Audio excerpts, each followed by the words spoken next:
Good afternoon. Welcome back. After a very scintillating morning, we hope we can match that in the afternoon. It is my pleasure to introduce Representative Doug Bereuter. Doug is President Emeritus of the Asia Foundation. He will lead the next panel, Environment and Agriculture Nexus. Doug, prior to joining the Asia Foundation, was a member of Congress of the United States, where he was active both on Foreign Relations Committee and on the Agriculture Committee, and he's a long-standing member of the advisory group for the Chicago Council on Global Affairs Agriculture Development Initiative. And Doug will introduce his panel. Doug Bereuter.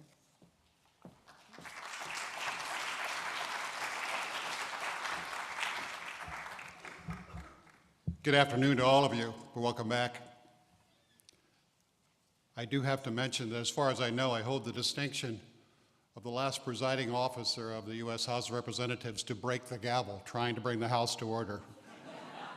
And you are much better behaved, right, even if it's after lunch.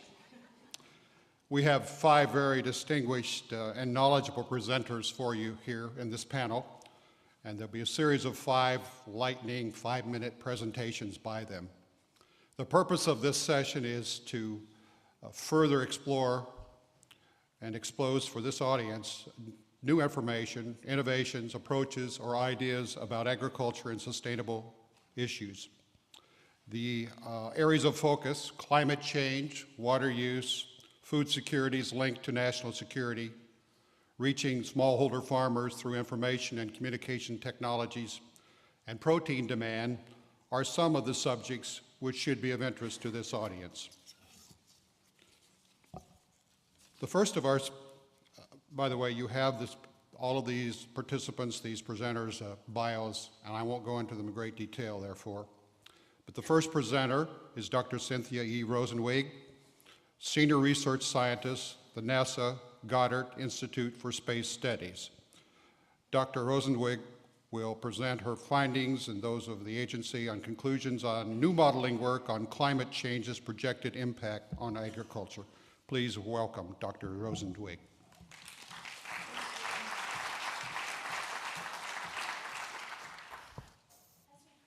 Several of the speakers, and also Dr. Gale at lunch, climate change not only will affect the agricultural regions and the farmers within them, but it already is. Now, when we think about climate change on crops, crop production, and animals as well, but I'm going to be focusing on crops, it's actually a challenging research topic. It's challenging because we have some positive effects. High CO2 alone is good for crops, as we all know from 5th grade biology. And longer growing seasons, hey, that sounds good. And what about increased precipitation worldwide? That also is good. But on the other hand, there are drawbacks. More frequent droughts, increased pests and heat stress, faster growing periods of our annual crops, and increased flooding and salinization by the coasts. So when researchers study climate change, the question for agricultural regions around the world is, what is the balance of these positive and negative effects? Which prevails of those factors, and where and when as we march through the coming decades? So on the, you're right, it's actually a 3D emulator, which is one of the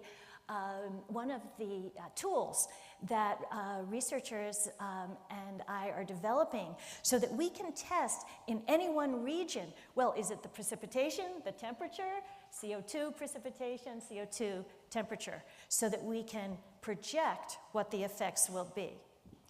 Now, we've joined together a worldwide, and we are creating a worldwide research community working on climate change in agriculture, which is called AgMIP.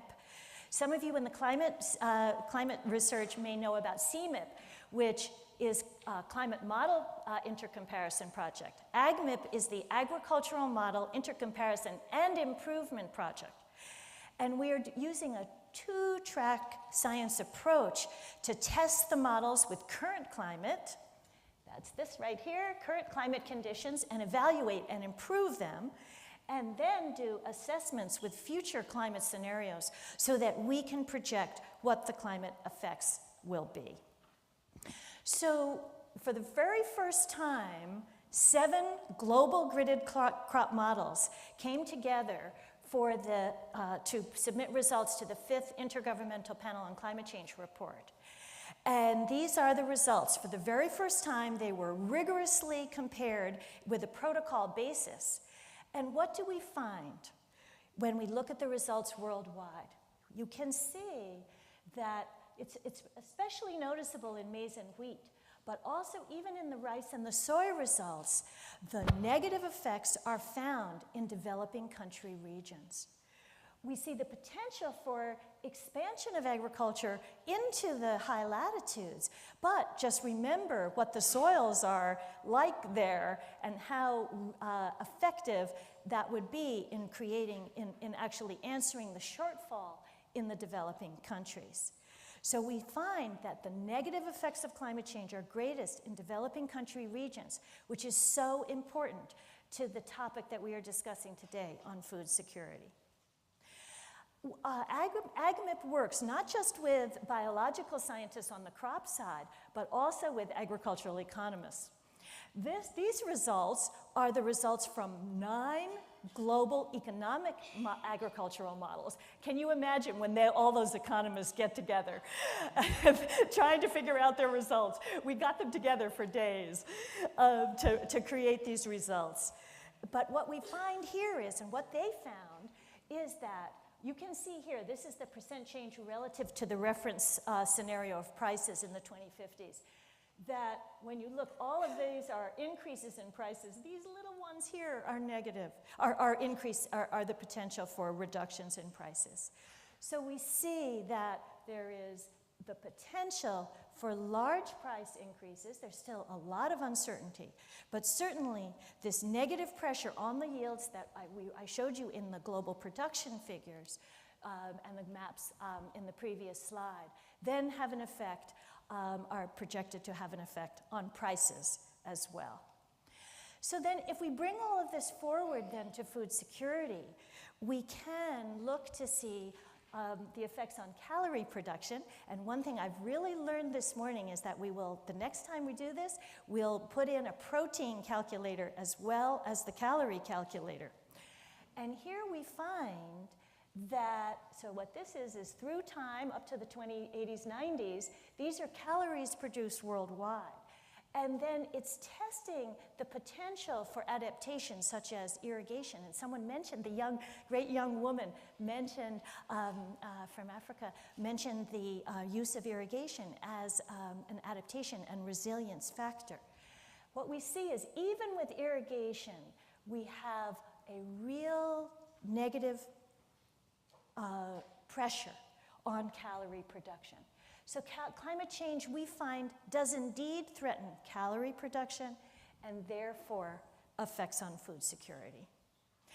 These are the next steps and upcoming events of AgMIP. It truly is a worldwide community. Anyone in who is here, we welcome you to join the AgMIP project, and we are evolving it to be a long-term program so that we can continue to provide the very best projections of how climate change will affect food security. Thank you very much.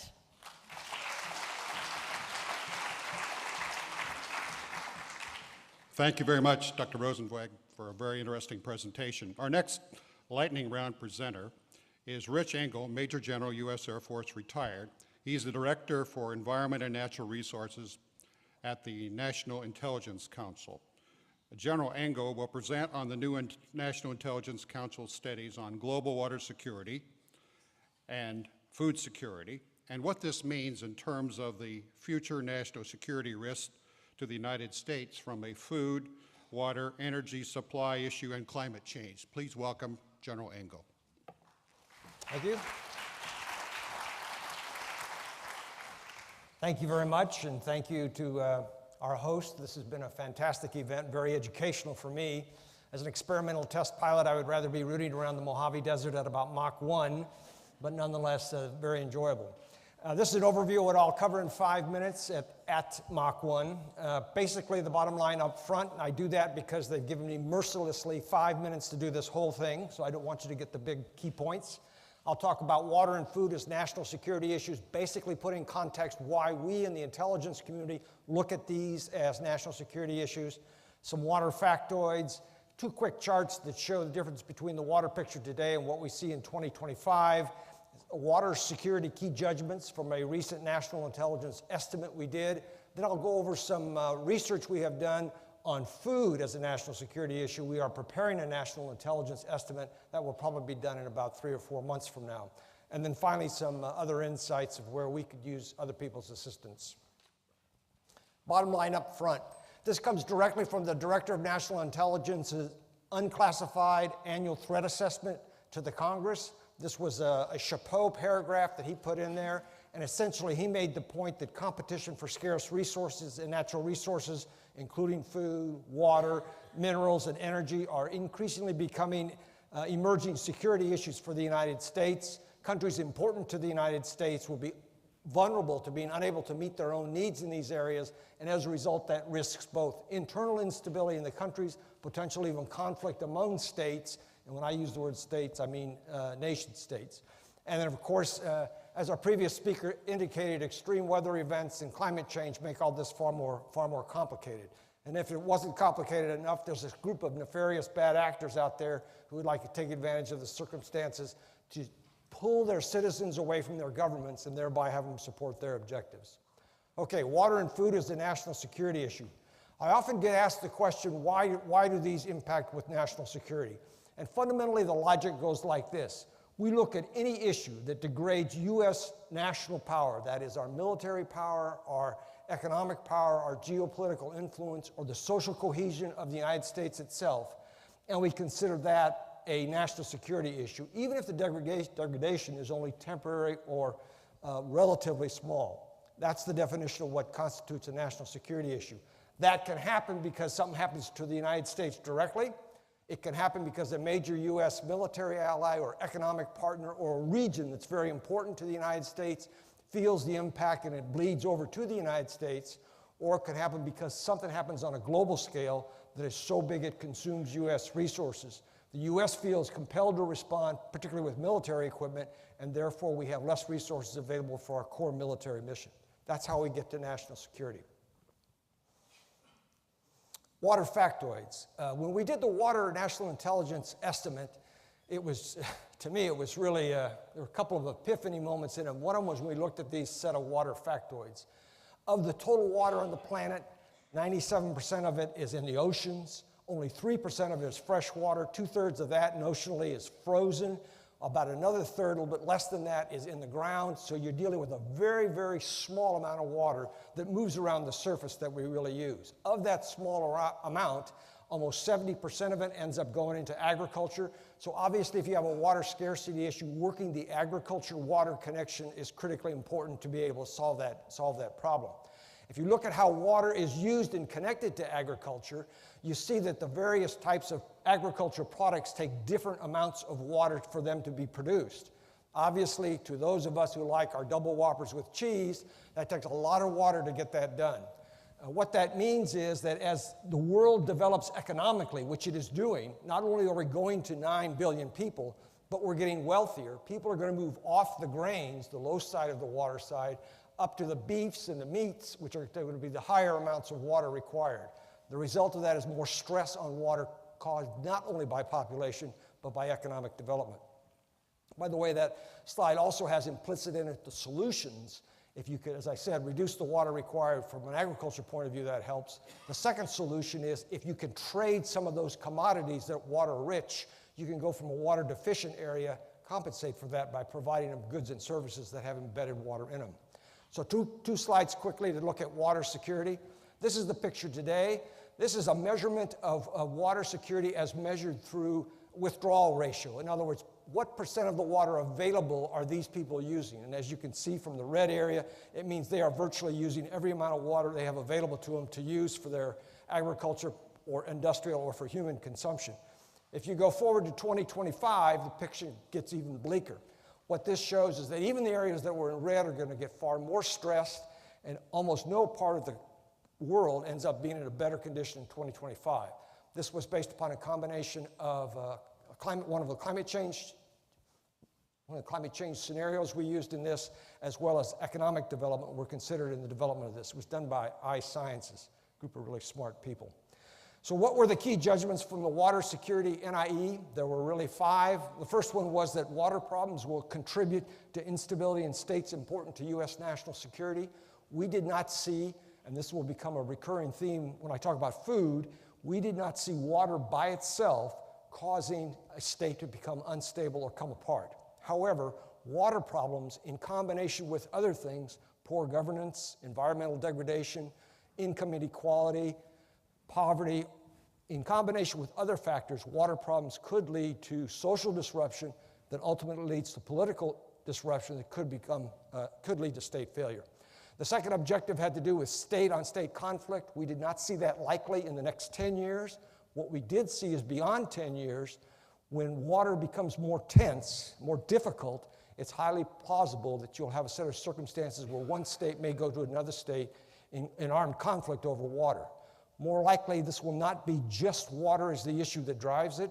There will be other sets of circumstances between these two states that are already in some form of conflict, and water will be the trigger that will trip them.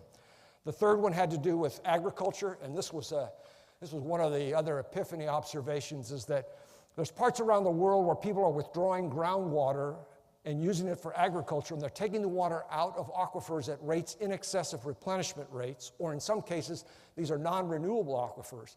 The result of that is when the water's gone, the agriculture's gone, and you kind of have a double whammy problem. One, you have insufficient water and you have insufficient food, and that could have impact on global food markets, which of course would directly impact the United States, because that's a big economic part of our society.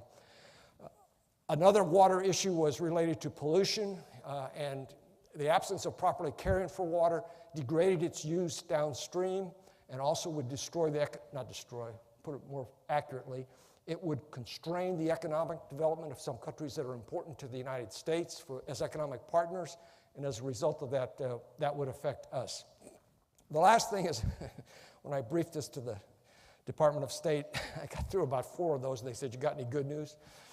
The last finding that we had was that really some of these problems are solvable. They're solvable because we can apply technology better, particularly with agriculture, as I said, because that's the bigger consumer that humans do. We had some ability to solve them, drip irrigation, and more efficient use of water. And if we accelerated the trade, principally in products that had water content around the world, we could compensate for where there's water deficiencies. I will tell you that only works in the case if you can go to the global markets and sell something, get money, and then go buy the commodities to have the water in it. So that's a real consideration. All right, so where has our food research taken us? We have had similar findings with our food as we did with water. Food supply disruptions are probably undoubtedly as a result of floods, droughts, and heat waves, as well as policy choices, and this is a little bit related also to water. They're going to cause stress in fuel prices and food prices, and probably in vulnerability and high volatility in food prices that will affect certain countries. The lack of adequate food will be a destabilizing factor, again with the same criteria I listed as water. By 2030, agriculture is going to require at least 45% more water than we have today, which is going to be a challenge. And although food state conflict is not likely near term, just as I said with water, you do have circumstances where farmers and pastoralists will probably end up being in conflict over the use of land. Sometimes these people will be from different states or different ethnic groups, and that can result in conflict. And finally, as I alluded to in the introduction, terrorists and nefarious actors will take food issues that occur in countries that are already weak, and they'll try and use those food issues as a wedge to drive the people away from their governments. That's our preliminary research, and we'll finalize that when we put out our national intelligence estimate, as I said, probably in a couple months. Okay, get off the stage chart. This is where the intelligence community kind of needs help. We are not in the business of looking at climate change or food or water. We don't have a lot of hydrologists. We have some really bright ones, but we don't have a lot. And same thing for agriculture. That's not our core purpose. What we do is we count on other people a lot to help us do this kind of analysis. And there's a lot of skilled people in the US government, people that do climate work, people that do agricultural work, and people that obviously do water, model hydrological systems. From our point of view, if we had episodic worldwide reviews of the state of health of these major commodities, food, water, energy, and minerals, we could use that data not only for us to go off and do security analysis, but it would also, we judge, be of value for US aid in terms of prioritizing where they want to make investments.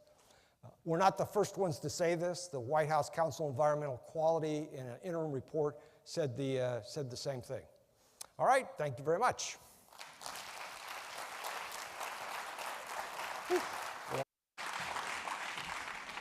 Thank you, General Engel, for explaining how resource shortages and food insecurity, price volatility can become a major national security issue. Our next lightning round presenter is Ms. Mina Guli. She is founder and CEO of Thirst, an interesting organization. She'll present on how Thirst is leveraging disruptive technologies to promote smarter water use among youth, and especially women and girls working in agriculture. She'll also share ideas about how disruptive technologies can be used to promote better agricultural water use among youth and other ages in other parts of the developing world, and what this might mean for U.S. government and business approaches. Please welcome Ms. Guli.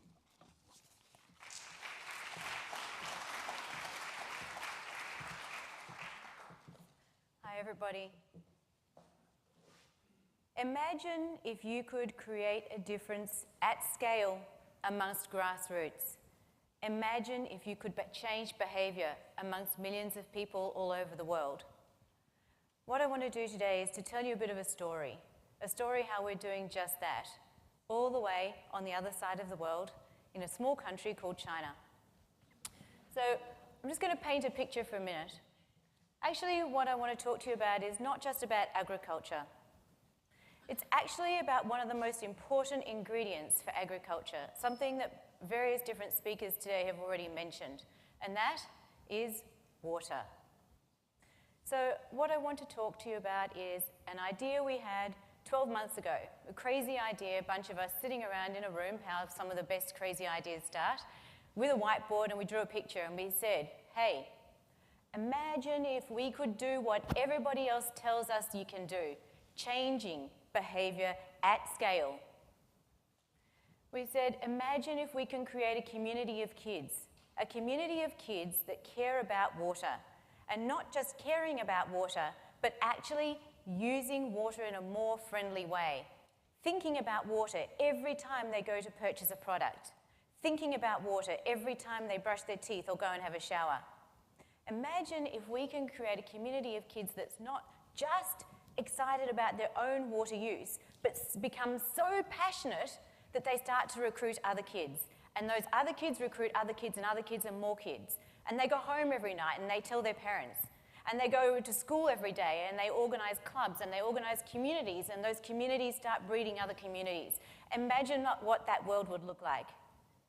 And you know what? In 12 months, in China, we have done just that. And I want to tell you about how we did it, and then start to see if we can extrapolate some of the lessons that we learned as we went from a crazy idea to a community of thousands and soon millions of kids in China who care about water. Remember, this is 12 months, and we're in China, and we're creating a social movement that nobody ever in the world has ever done before, and everybody told us we couldn't do. So, let's just talk about scale for a minute. Remember, we are in China, and everybody tells me, okay, Mina, 1.4 billion people, everything's going to be at scale. So let's just talk about what we actually achieved over the last 12 months. The first thing we did was we educated kids. Okay, we educated 14,000 kids who have been through our education program. Remember, this was an idea on a whiteboard 12 months ago. So we had to put the education program together, and then we had to educate these kids. We've set up 47 clubs in 9 different provinces all across China. And these are active clubs with active participants, started by kids, for kids, and run by kids. Okay, we trended #1 on Chinese Twitter. This was an enormous surprise to us. We did a bunch of activities, and all of a sudden we're trending #1. We're like, wow, what happened here? The power of media is phenomenal in scaling and leveraging messages, particularly to the kids. And one of the things I'll talk to you about in some of the lessons we've learned is how we actually managed to do that. So how do we actually reach people, and how many people did we reach? Through our media, we've reached over 150 million people, right? It's a pretty scary number, and it surprises us, and every time we do these events, we reach more and more people. It's a phenomenal experience, and guess what? We've even reached out to celebrities. This is one of our events. Big Bird came to visit, visited a whole bunch of kids in China, and they loved him just as much as all the American kids and all the Australian kids and all the kids all over the world. Everyone went crazy for the bird.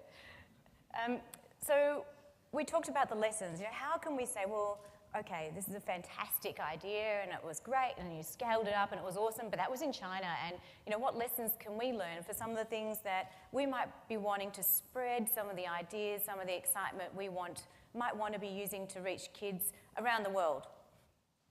So the first thing is, we are an independent organization. We are set up by kids. Well, I call myself a big kid. We're set up by youth, for youth. We use the language of youth to reach youth. We're affiliated with the community of young global leaders from the World Economic Forum.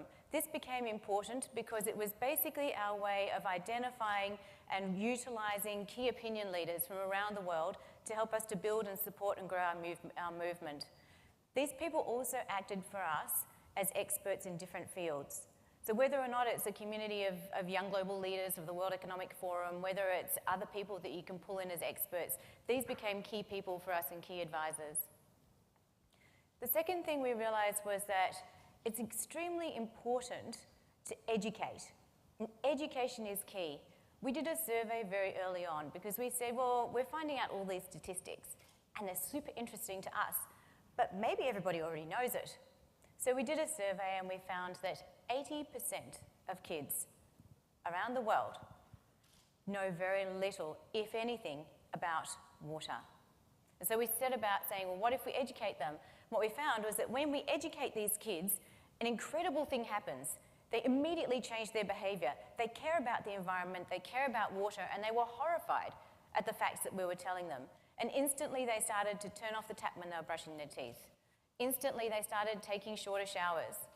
They started looking at ways that they could work together in their schools, whether it was putting stickers around or doing other kinds of activities to reduce their water consumption in the schools. So education became really important. But what was interesting is it wasn't just about us going to educate them in a school, it was about taking education to wherever they were. In cases like this, where we educated them at music concerts and other areas around, on beaches and other places around China. But education in a classroom doesn't just work on its own. You need to take education outside the classroom. So we created an online platform, an online community, where kids can work together to identify and understand solutions and work together on creating projects that can solve some of the planet's biggest problems, particularly in our case about water. But what we've found is that they've been expanding some of those solutions outside water. So, what next? Community. Understanding how to develop community becomes incredibly important. Kids like to be online, but they also like to be working together in an offline community. They need to know things are real, and they need to see others around them. We need to enable them to become part of a community. So, all of that was fine, except that it didn't really have the wow factor. It didn't really have the scale, the capacity to reach 150 million people. So how did we do this? We identified a symbol, an extremely powerful symbol of China. You can press play. Which is the dragon. And what we did is we worked with kids to form dragons all across China. And each time we made this, 60 million people saw that picture. 60 million people read our messages. 60 million people saw the power of the dragon and the power of 1,000 to 2,000 kids in each one of these, demonstrating that they care about the environment and care about China. So we've now created a community of kids that cares about water, a community of kids that's working together to reduce the world's water consumption. Individually, we might feel like one drop in a bucket, but together we can create an ocean of change. So what I want to leave you with is this. We're thirsty for a better world. What are you thirsty for?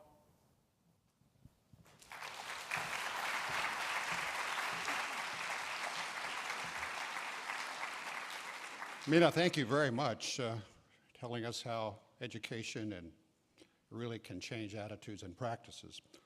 Our next lightning round presenter is Mr. Rikin Gandhi, CEO of Digital Green. He'll present on how Digital Green is using information and communication technologies to spread productivity-enhancing techniques to women small-scale farmers. He'll also share ideas on how governments, including donors in the U.S., could better support information and communication technologies to advance agricultural development. Please welcome Mr. Gandhi.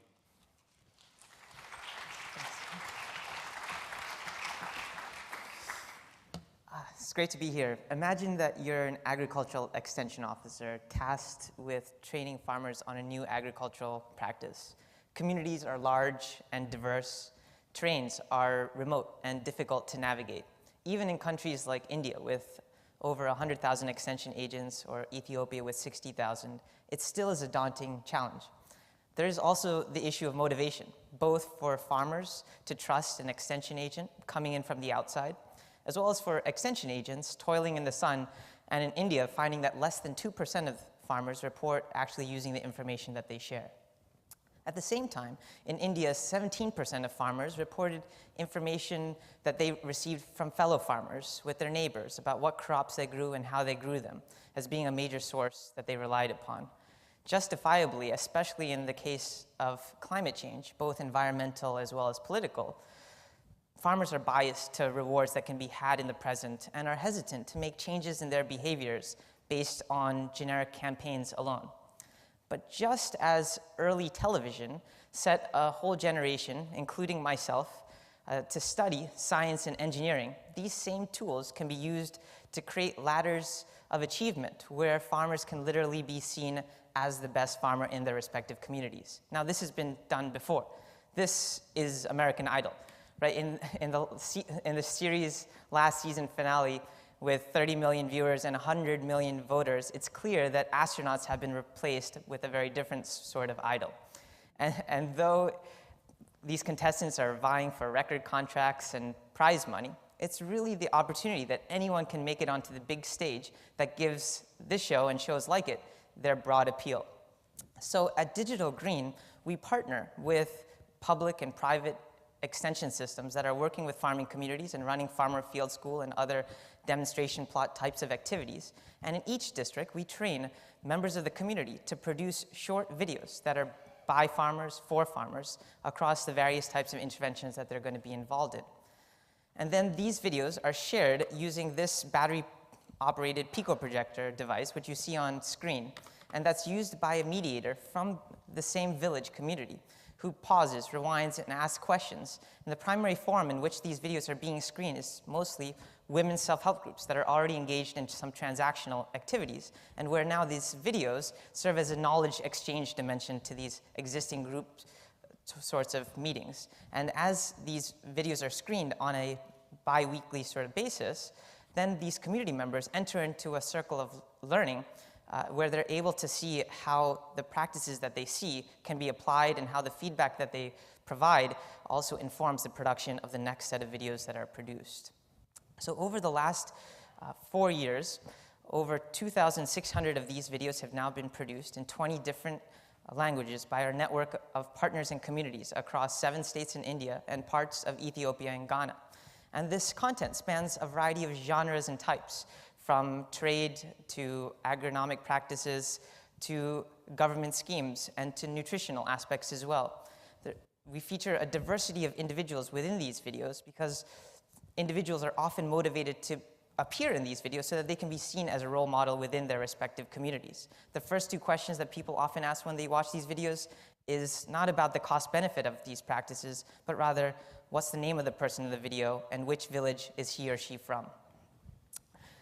As we've been scaling up across India as well as these other parts of Africa, we've been building up various types of tools to be able to target the production and distribution of new videos based on analytics of what videos are popular in a particular place at a particular time, or which videos are resulting in a greater number of questions that need to be addressed. And all of this data and feedback is all open and available online.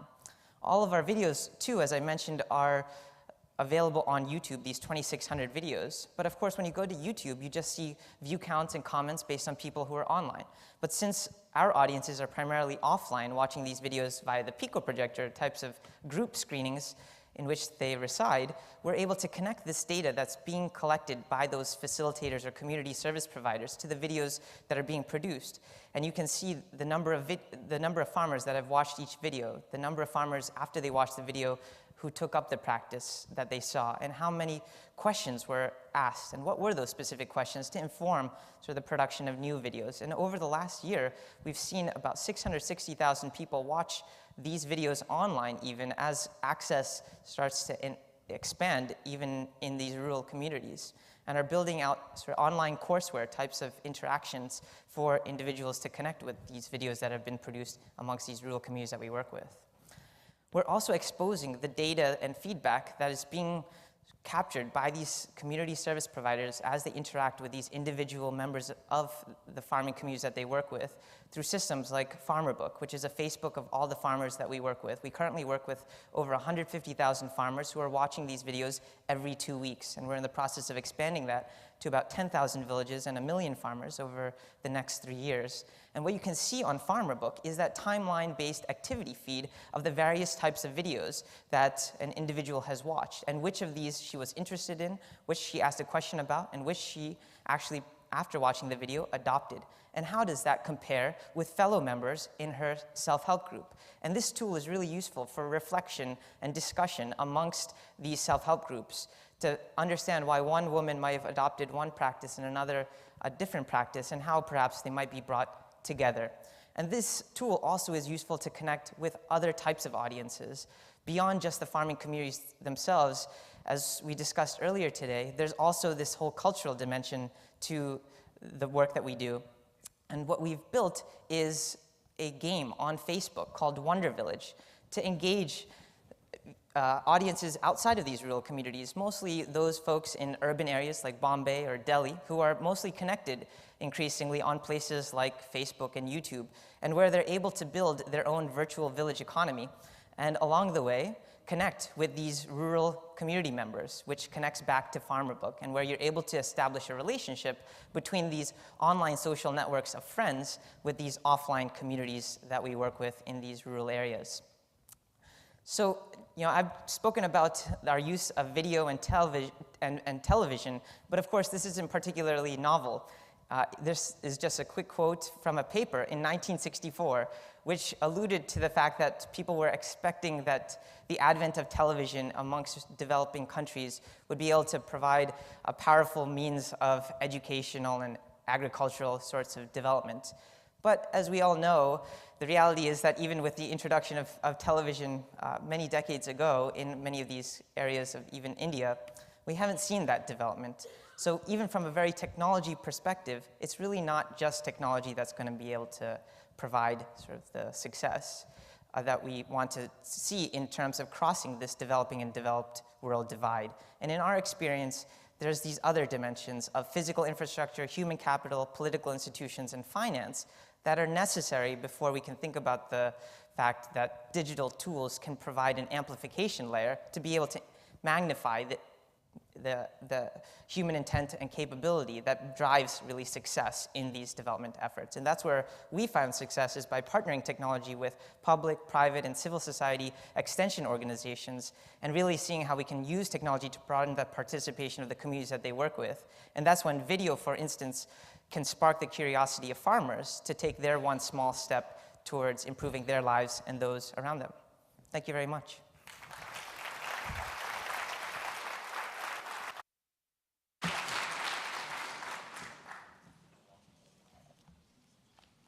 Thank you very much, Mr. Gandhi. Our final lightning round presenter is Dr. Gabor Forgacs. He'll present on how modern Meadow, that's the name of the organization, Modern Meadow, is using bioengineering to produce proteins that have less environmental impact than traditional animal proteins. Dr. Forgacs is co-founder and chief scientific officer of Modern Meadow, a professor also of biomedical engineering at the University of Missouri. Please welcome Dr. Forgacs.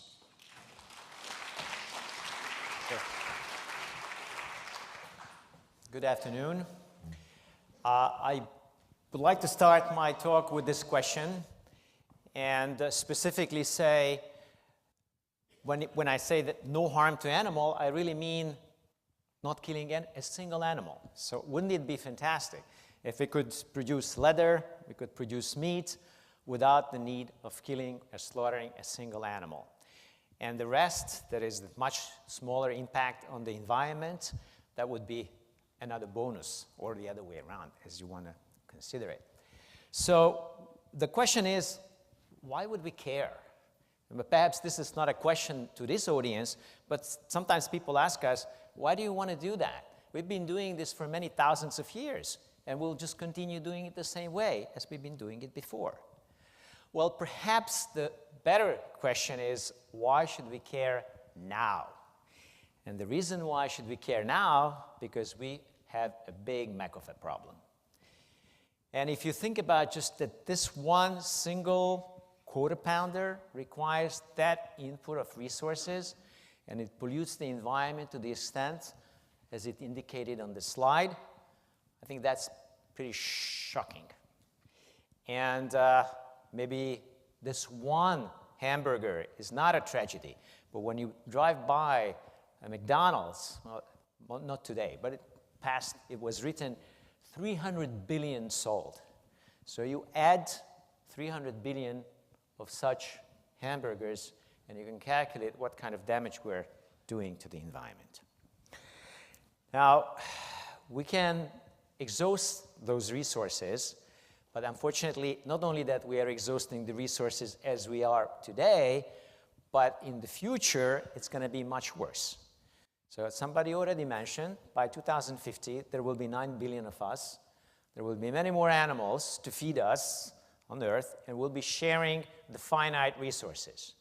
And even though perhaps today, if you buy grain, you pay a certain amount of money, as the number of animals will increase, there's a good chance that the price of that grain will go up astronomically. So what can we do about that? So we have developed a tissue engineering technology that we originally applied to human regenerative medicine. We're able to make living tissues which can be used for testing drugs, for research purposes, or later on, we think, for making organs, which will be implanted into human beings.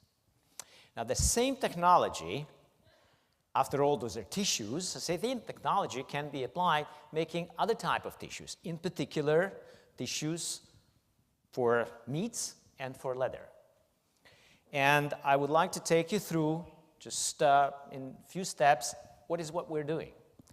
So let me start with the meat. So we take a little piggy and we take a few million cells out of that animal with a harmless biopsy. That is not really something that will be detrimental to the animal. Under strict controlled conditions, we grow up those cells in the lab, specialized cells that are at the core of meat, and we apply our technology, which is three-dimensional bioprinting. And three-dimensional printing, I'm sure that most of you have heard about it. President Obama mentioned in his State of the Union talk. So this is the manufacturing paradigm of the 21st century. We adapted that technology to print biological materials. So with that technology, one can build three-dimensional biological constructs, tissues, and eventually organ structures. And we have done that. And we have implanted that already into animals, and the animals are happy campers. So the same technology allows us to build the meat tissue, the muscle tissue, which again is a three-dimensional biological structure.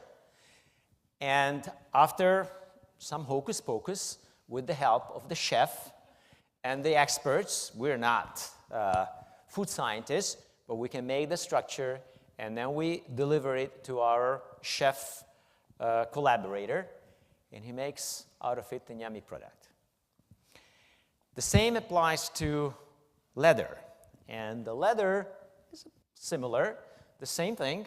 We take a few million cells from the animal and do our tricks and build a three-dimensional structure. Well, in this case, we build sheets. It's always sheets, even in the case of meat. Three-dimensional printing is sheets upon sheets upon sheets.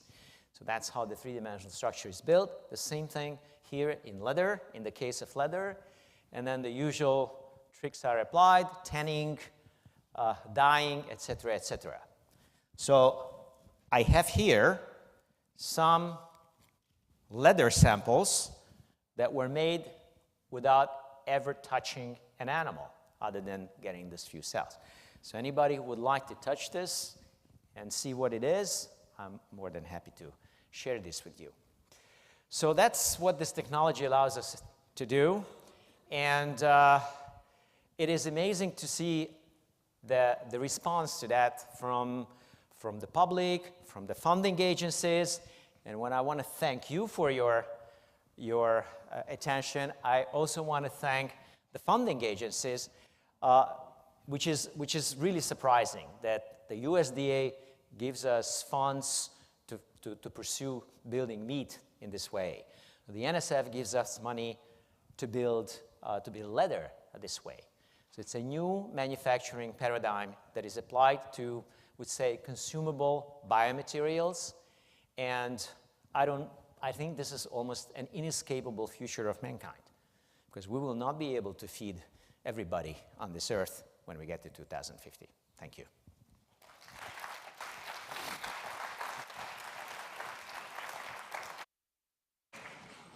Thank you, Dr. Garzas. I guess you could say the sponsors are not hidebound, right? Sorry about that. They're all going to join us on the stage now, all 5 presenters.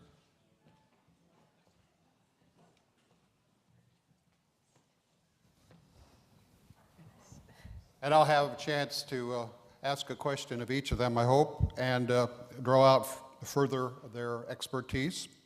So first, Dr. Rosenzweig. The research you presented was grounded on how we can expect climate and weather to impact future agriculture production. The question is, or at least one question is, are we investing enough in the types of projections that would enable you to advise people on what kind of research we ought to be conducting at this point? I have 2 responses. The first is that over the last probably 2 decades at least, there has been a tremendous amount of research investment in the climate models to project how the climate will change. And while, of course, basic research on climate needs to always continue, what I believe needs to happen now is a rebalancing of investment to impacts sectors. The modeling for agriculture is basically in an infancy compared to the level of sophistication and computer resources that have been put in. Right now, because impacts are beginning to happen already and are so important, we need investment in the impacts modeling and agricultural modeling, not only climate. The second part is, in particular, if of course, we will continue to work with, and I was a climate modeler for many years, the part that we need to focus on in the climate and also in the agriculture in particular is extreme events. So we need to, and Richard and I were discussing this backstage. So that's the area that we certainly need to focus on because of those spikes and the extremes, and someone showed earlier the food crisis results when those extreme events occur. Thank you very much.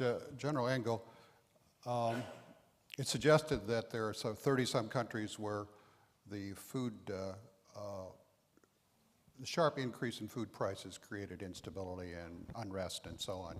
I'm wondering, from your experience, can you give us examples of how environmental risk might have impacted the national security interest of the United States? And if so, how and where?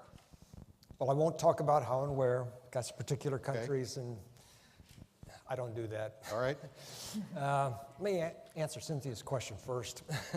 I think you probably can't spend too much money in going after the type of research that you're doing. To be honest with you, we don't have a good enough audit trail from the climate science to the biosphere to what it means to individual commodities used by humans. And then actually the next step beyond that is social modeling. In other words, and Yanira will talk a little bit about the question you asked me in terms of countries that were impacted, for example, by the food price spikes. But we had 60 countries, I think his research showed, that were impacted, of which in case of 30, the number you mentioned, there were actually violent protests over that. And these violent protests in some countries were in combination with other factors that were already destabilizing in the countries, and welcome to the Arab Spring. So for that reason, I think it's critically important from a national security perspective we understand that, but we can't do the full audit trail from the climate all the way to the biosphere, all the way to the impacts on systems that affect humans, and then the critical issue is how are these fallible carbon units going to react when they get perturbated? Thank you very much. Star Trek fan. Ms. Guli, how do you think the experiences you've had can be replicated to take on other kinds of sustainable practices we'd like to engender? Yeah. Actually, it's been really interesting to sit here and listen to the conversations this morning about the different issues that you've all raised.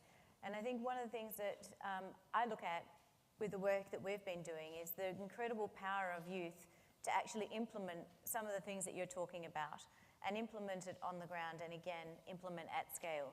So in terms of what we're focused on, we originally chose to target young people because we identified that they were a group with enormous amount of untapped potential to have influence. They not only have influence with each other and their peers, but they have incredible influence and leverage online. So one person can reach 50, 60, 70,000 people, or in the case of China, if they've got 1 or 2 million followers, with one tweet, they can reach millions of people. The second thing about young people is that they influence their parents. And oftentimes, if you target the right young people, they take messages home and can influence, they're quite influential, as it turns out, parents. And that's an incredibly important thing. So one of the lessons that we learned, and I think the opportunities for replication, is the enormous power of young people to influence and create change. The other thing I think that's important about young people is that you have the power through youth to reset social norms. And that is, I think it's incredibly important that our society now realizes that maybe, I'm sorry for all of you that are in the older generations, but maybe the older generations are kind of a lost cause. And actually what we should be focusing on is resetting the social norms and saying, maybe the old people kind of got it wrong. And maybe what we need to do is we need to move towards an economy that focuses on sustainable consumption. We can do things, we can consume things, we can have the same things our parents and our grandparents had, but we need to do them and we need to make them differently. And I think that one of the things about youth is that they are innovative in thinking, and they are ambitious, and they want to see the world a better place. And whether you're in China or India or Vietnam or I think irrespective of where around the world you are, we see anyway these young kids who have really aspire to a better world and a better economy. I think the second group of lessons that I think we can take from what we've observed is that we can really have the power, if we can, reshape the way we communicate. So whilst I think it's great to hear and listen and be part of this conversation today, the reality is that there's not many young people who will participate in this. There's not many young people who will be focused on it. And I think that we need to start, and there's also not really very many people who are local farmers and local communities and the people that really need to make this impact on the ground. And I think one of the challenges for all of us going forward is how we can actually communicate this down and around and have and facilitate a two-way set of communications. And that means moving away from traditional forms of communication. It means moving away from traditional forms of education. This is not about telling people. This is about incentivizing and encouraging people to share their information and to share it with others. And one of the ways in which we've found is the best way to educate people, young kids and then their parents, is to have someone that you trust tell you something. So with us, we started off saying, well, can you tell your parents this? And you know what happened? The parents listened, and then the parents did it. And when we went back and did our surveys, we found that their whole family had changed the way that they used water, right? So I think that we need to reshape the way that we are approaching our communications and our education and say, how can we do it differently? How can we do it better? Can we use young people as a communications education tool in ways that we haven't before? Thank you very much.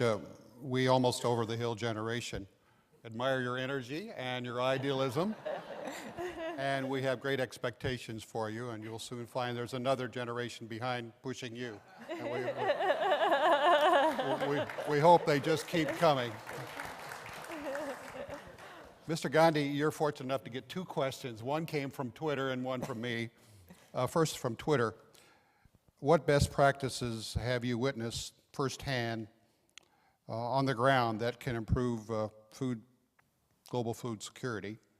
And I will ask you, what do you think the dimensions of possibilities are for using mobile phone technology to advance agricultural development? Sure. So our most popular set of videos that you can check out online primarily pertain to things around animal husbandry. That tends to be the most popular subject about ways in which you can increase milk yields. But you should check it out, and you can see these videos online. For the second question about mobile technology, it's very much the same as my presentation, in that all of these are sort of tools, right? Like video, mobile, computers, and so it's hard to say how they can provide value absent of a particular context in which a particular organization or individual is using these things.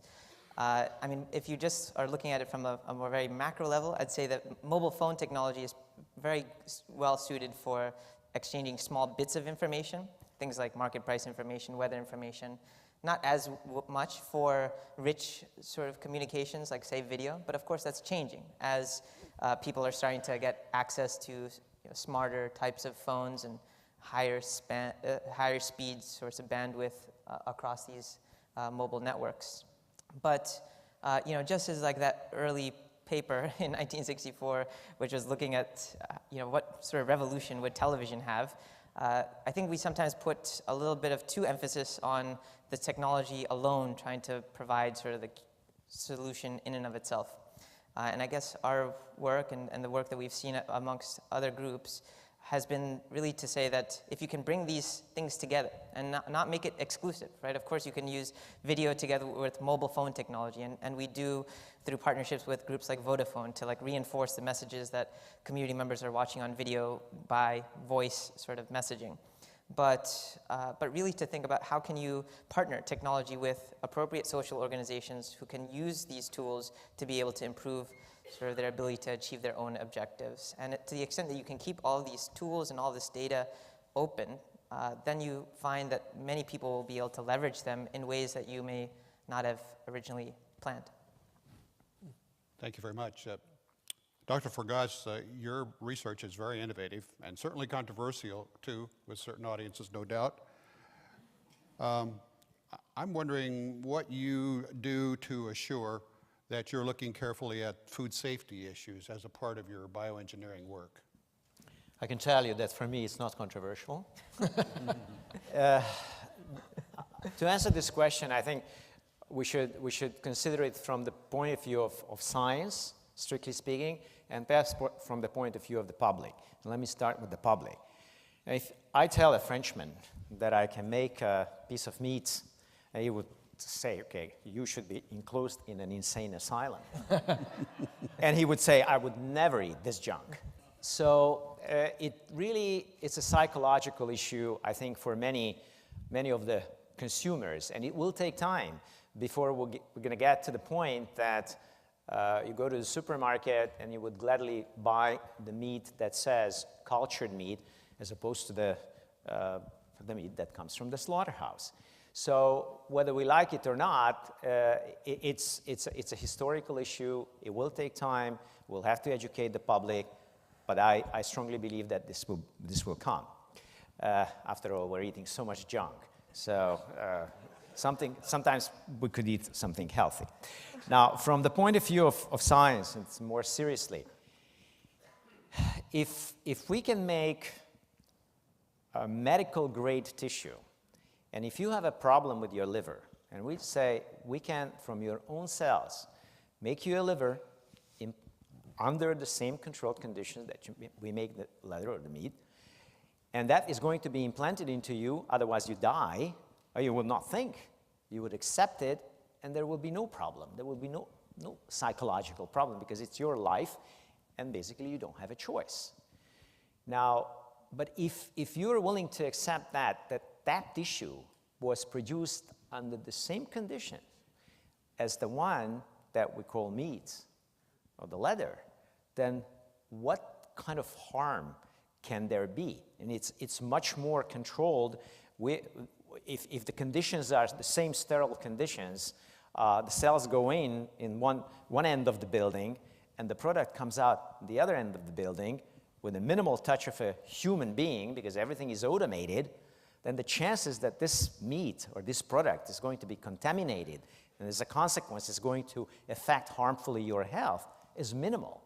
Much less than the meat that you buy in the supermarket. And we know how often we can read in the newspaper that we have this food poisoning, that food poisoning, et cetera, et cetera.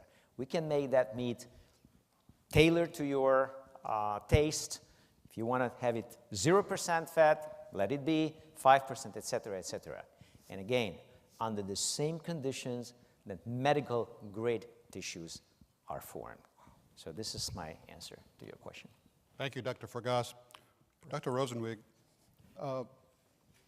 given the projections you cited and the data you cited about climate change, and with an audience out here of people interested in agricultural development and hunger issues, do you have any specific ideas about research kind of efforts that we ought to be undertaking as an international community or here in the United States that you think really should be emphasized? Yes, this gives me a chance to talk a little bit more about AgMIP, which, as I mentioned on the slide, it truly is a worldwide community of researchers.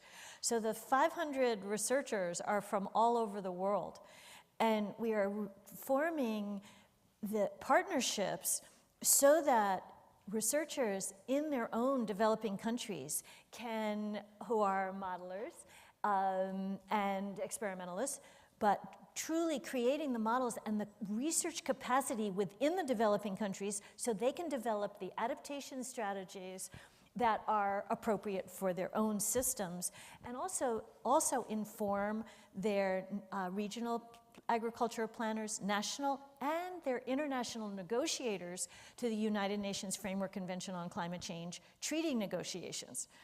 So this, I think it's in part again, a reconstitution of the way we do business, of having these long-term research partnerships that will really be, that's going to really be able to provide the evolving answers, because climate change will not be solved ever once and for all. It's a combination of, it's an evolving set of challenges and increasing risks that we have to set up a framework. So it's not just one project, it has to be an evolving part.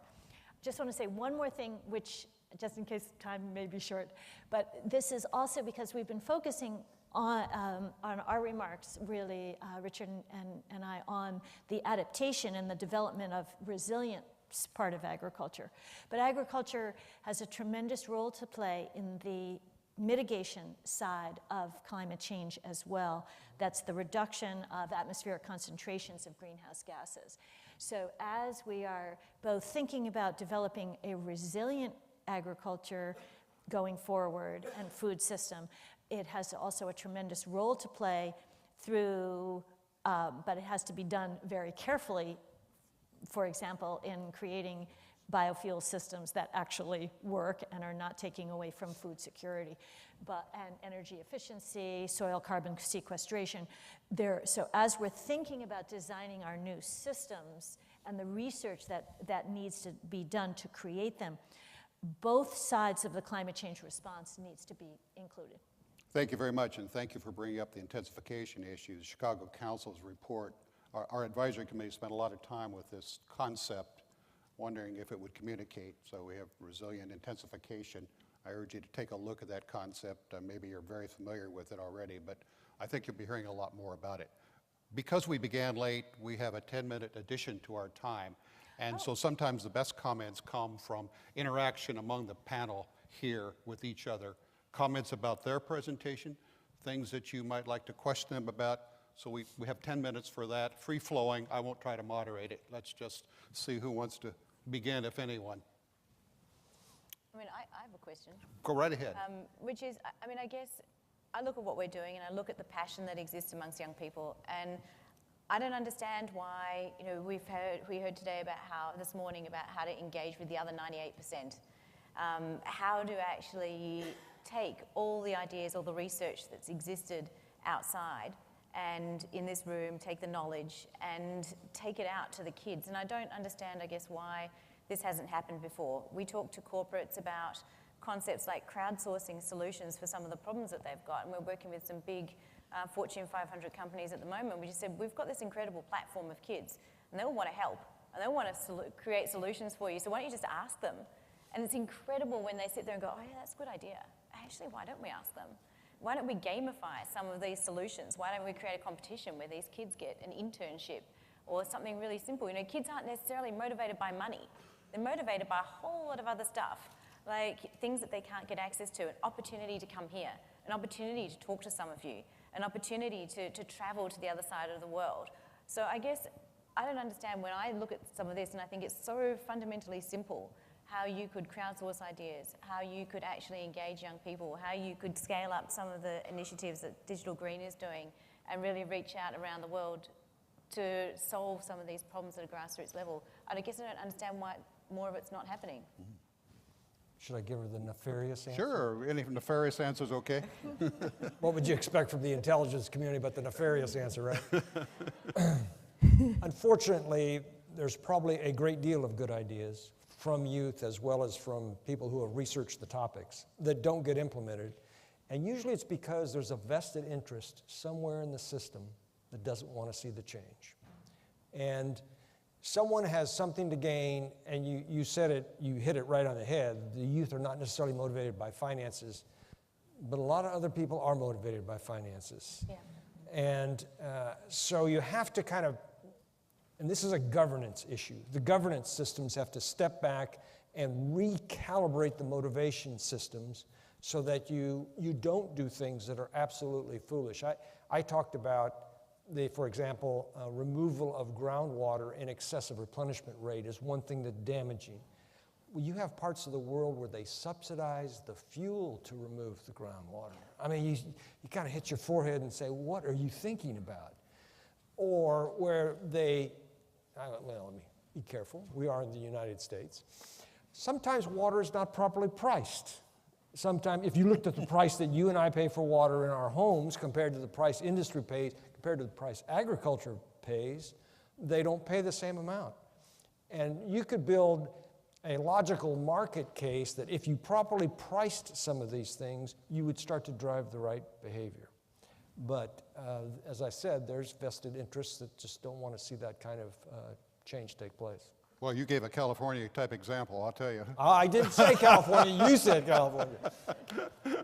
I just said vested interest. I would just jump in and just to your earlier point, I think if you look in like India and the ability for all these like youth to be connected online, a lot of it also is because of education. And to that, I would give a lot of credit to the older generation for having, had the foresight, especially in India, right? Like all parents, whether they're in the most rural, remote tribal community that there is, they really understand that they need to send their kids to school. And when they do, then they start getting access and a broader sort of worldview, which then kind of has them looking for opportunities to kind of connect. And I think it's them themselves as well as us as facilitators to kind of create the platforms which would be able to really capture their excitement. And you can see, like, even in just like producing a video or using like a device, people see like themselves as garnering some higher status within their community. And then agriculture loses like some of its, I mean, it still remains like sort of the vocation of last resort, but it starts moving in a more positive direction. Yeah. What's interesting, I think, too, is that a lot of the videos that get uploaded and these things are not generated by us, they're generated by the kids themselves who make the videos and then show it to their friends, and then they crowdsource more videos and more solutions and learn from each other rather than learning in a classroom environment.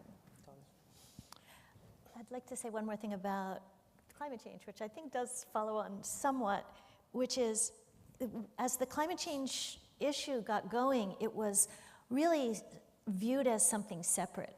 Everything was, climate change was over here and information was going on about it, and but it's really been, I think, quite siloed. And going forward, what really needs to happen with climate change, and I think that this is, so it would be great to include it in the videos and with the kids, and of course it's being included in the security, and even the meat is huge. Thank you. I appreciate it. You know, there's many issues about future food production having to do with livestock and climate, actually, is to basically infuse a perspective of climate extremes and climate change in everything that we do. Then there really will be the widespread enough development of solutions to actually create the actual global solutions that need to take place. So that's what I think, and I would, encourage everyone in their own work to, what are the climate risks here, both on the extremes and long term, to bring it into what we do, not keep it on the side. Dr. Forgacs, I think you wanted to say Yeah, something. Please do. I would like to get back a little bit to the issue that raised, that why things are not happening. Now, I think we should step back a little bit because it's all very good that social networking, kids playing around with computer programs at home, discovering incredible software and becoming rich very quickly. That's one thing. But there is the serious science that is happening mostly still at universities, and that science has to be translated in order for the society to benefit from it. And that science is done with blood, tear, and sweat. And the conditions today are not that forthcoming. Say, we know we have all problems, financial problems, the government, et cetera, et cetera. Research dollars are going down, and under those conditions, it's not only difficult to come up really with great new scientific results, but let's face it, scientists, academicians are not the people who know how to translate their science into society. So that science sometimes is not appreciated by the public because it simply just vanishes in some kind of a maze of a technology transfer office of the university. So those things unfortunately contribute to, in my opinion, to this perhaps this sentiment that why don't we do what we could do? Why don't we use what we can come up with? Unfortunately, there is this barrier. Please. I want to endorse the meat. We've had this raging debate in the intelligence community about how far 3D printing is going to go and what will happen, both from a manufacturing point of view, what it will do to labor, what it will do to health. And I think the fact that this technology is emerging is absolutely a game changer. When we did Global Trends 2030, which was our long-term strategic look at issues, we tried to identify a series of technologies we thought would be game changers. The one that's upon us right now is obviously the light tight oil and the gas fracking that's taking place in the United States, transforming our energy picture.